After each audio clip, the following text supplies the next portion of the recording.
Bacterial species और fungal species को देखेंगे कि बैक्टीरियल स्पीशीज कौन कौन सी हैं और फंगस स्पीशीज कौन कौन सी हैं, और उन बैक्टीरिया से कौन कौन से जो है वो आपके पास बीमारियां आप ये समझ लें कि हो सकती हैं। कल मैंने लिखवाया था, मुझे दिखाया, लिखा है आपने?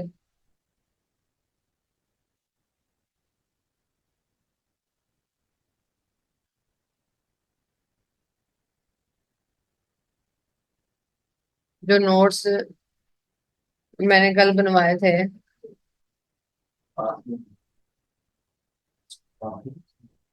वो ऊपर जाके फिर मेरा वो लेके आओ, बुक लेके आओ, जब कैन से कहोगे ऊपर मैडम की बुक पड़ी हुई है।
आप लोग अपनी बुक पे क्यों नहीं लिखते हो ये सारा कुछ? अभी मैंने रजिस्टर चेक किया तो रजिस्टर पे भी नहीं होना आप लोगों के। मैं पागल होती हूँ जो लिखवा रही होती हूँ। अगर आप लोगों ने नहीं लिखना होता तो फिर मुझे तो बताया करें, मैं लिखवाया ही ना करूँ। मैं फिजूल में मैं अपना सब पाती रहती हूँ, इसका मतलब है।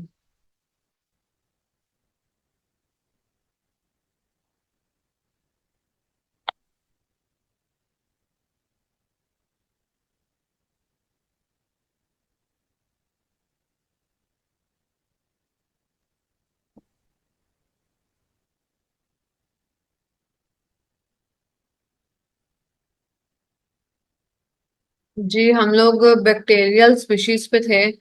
बैक्टीरियल स्पीशीज में सबसे पहले जो बैक्टीरिया आता है, माइक्रोकोकस। माइक्रोकोकस ऐसा बैक्टीरिया है जो कि आपको निमोनिया कॉज करवाता है। तो इसके आगे लिख लें, इट कॉजेज निमोनिया। ठीक है, उसके बाद आप लोगों का सार्किना बैक्टीरिया है। ये आप लोगों को गैस्ट्रिक अल्सर कॉज करवाता है। मतलब ये बीमारी, जितने भी मैं आप लोगों को बैक्टीरियाज या फंगस पढ़ाऊंगी, फंगल्स पढ़ाऊंगी, ये सारे माइक्रो ऑर्गेनिजम्स हैं और आप लोगों को बीमारियां फैलाएंगे। कौन सी चीज कौन सी बीमारी को फैला रही है वो चीज मैं बताने लगी हूँ। माइक्रोकोकस जो है वो निमोनिया कॉज करवाता है। सार्किना बैक्टीरिया जो है वो गैस्ट्रिक अल्सर कॉज करवाता है, it causes gastric ulcer. Gram negative road bacteria जो है वो आप लोगों को कॉलेरा कॉज करवाता है। कॉलेरा में क्या होता है, कॉलेरा एक डिजीज है, it causes cholera which have मतलब के कॉलेरा में जो है वो फीवर हो जाता है और बहुत ज्यादा ठंड लगने लग जाती है। ग्राम पॉजिटिव प्लियोमॉर्फिक रोड्स ये भी बैक्टीरिया का नेम है, और ये क्या करता है कि आपको डायरिया कॉज करवाता है और आपके जो मसल्स हैं उनको मसल्स की स्टिफनेस हो जाती है, उसमें मसल्स स्टिफ करवाता है कि मसल्स की जर्किंग हो जाती है।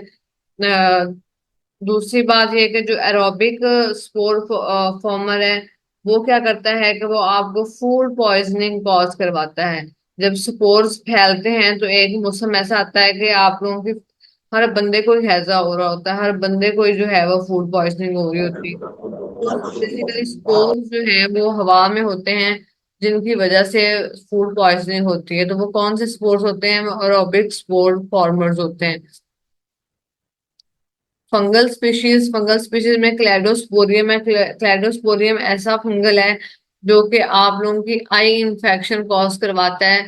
आपकी आई जो है वो वाटरी आईज हो जाती हैं, स्किन आप लोगों की ड्राई हो जाती है उसमें, और आप लोगों की आईज में इचीज होना इचिंग होना स्टार्ट हो जाती है। ठीक है। ऑल्टरनेरिया जो है वो आप लोगों का उसमें जो टमाटर के पत्ते होते हैं उनको खराब करता है और टमाटर में इंफेक्शन को कॉज करवाता है, जिससे टमाटर की जो फसल है वो खराब हो जाती है।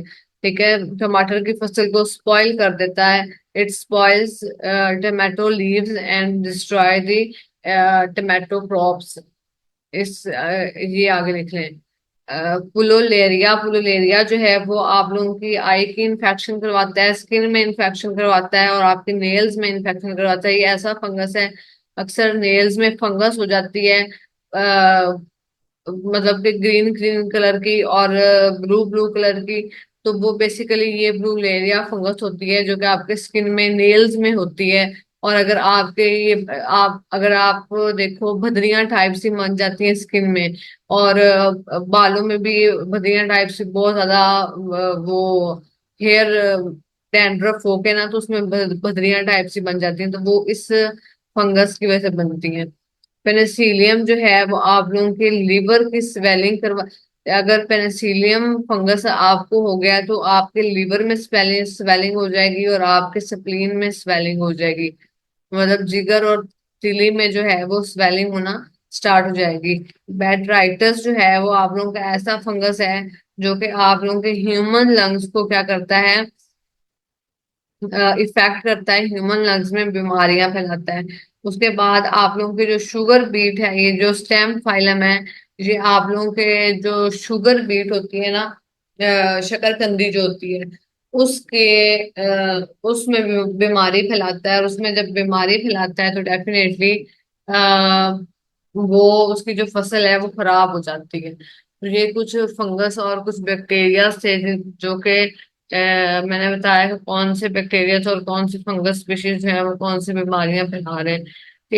क्लेडोस्पोरियम जो है वो इसमें सबसे ज्यादा पाया जाता है। वो आपके अर्थ में भी, लैंड में भी, जितने भी एयर होती है उसमें पाया जाता है, और सी में भी पाया जाता है आप लोगों का क्लेडोस्पोरियम फंगस जो है। अच्छा, उसके बाद आप लोग इनको एयर में जो भी माइक्रो ऑर्गेनिजम्स हैं वो हम लोग कैसे चेक कर सकते हैं, हवा में जो भी माइक्रो ऑर्गेनिजम्स हैं के लिए कुछ डिवाइसेस यूज की जाती हैं। इन डिवाइसेस के सिर्फ नेम्स लिखे हुए हैं तो आप लोगों ने सिर्फ नेम्स की हद तक रहना है, डिटेल में नहीं जाना। Solid impingement device, liquid impingement device and liquid, मतलब ये दो डिवाइसेस हैं, उनमें कुछ टेक्निक्स यूज की जाती हैं। एक सेटिंग प्लेट टेक्निक है, एक सीव एंड सिक टाइप सैंपलर है, और एक मेम्ब्रेन फिल्टर है। मतलब फिल्टर्स के थ्रू और छाननी जैसे सीव होती है उसके थ्रू कुछ टेक्निक्स वगैरह बना के यूज की जाती हैं, जिससे हमें ये पता चलता है कि एयर में जो है वो बैक्टीरिया कितने ज्यादा हैं। अब कुछ एयर बोर्न डिजीजेज हैं जो कि बैक्टीरिया की वजह से होती हैं। कुछ सॉरी एयर बोर्न डिजीजेज हैं कि कौन से बैक्टीरिया जो जो बैक्टीरियाज एयर में होते हैं उनसे कौन से डिजीजेज होते हैं, जो वायरस एयर में होते हैं उनसे कौन सी डिजीजेज होती हैं, और जो फंगस एयर में होते हैं उनसे कौन सी डिजीजेज होती हैं। ठीक है, हम लोग ये पढ़ने लगे। कल मैं आप लोगों को ये पढ़ाऊंगी और control of microorganism in air पढ़ाऊंगी। Any question?